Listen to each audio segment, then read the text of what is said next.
চট্টগ্রাম আমানতকারী অ্যাসোসিয়েশনের তুন আজিয়ে লালদিঘিপাড় ইউনিয়ন ব্যাংকত আসছি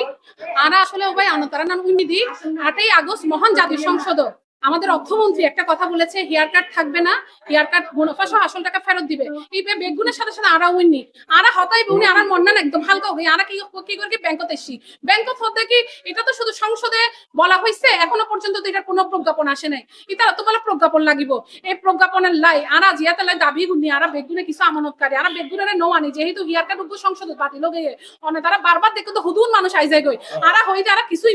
কিছু মানুষ যাইও আরা হস্টার হতা শুধু ব্যাংক যায় কারণ আরা ব্যাংকের পরিবেশ নষ্ট করতে না চায়। আরা আজি এসি ইউনিয়ন ব্যাংকত ইতারা হইতেছে যেহেতু প্রজ্ঞাপন লাগিব আরা অতি শীঘ্রই এই হেড অফিসার হাসান জানাতে চাইতে আনাতন প্রজ্ঞাপন নিবেদন তাড়াতাড়ি আই যাবে। আর আরা অনে তারা উন্নয়ন দেয় মার্কেট রেটে তো পুরো বৈষম্য রেট আনারা দিয়ে যাবে 4.5% to 5%, যেন বাকি ব্যাংকিং চলে 8.5 to 10%। আরা শুধু হইতে চাইতে নতুন গ্রাহকের যদি আনতেছন ব্যাংকগুলোর যদি দাঁড়াইতেছন তাড়াতাড়ি হেয়ার কাট বাতিলের প্রজ্ঞাপন লাগিব।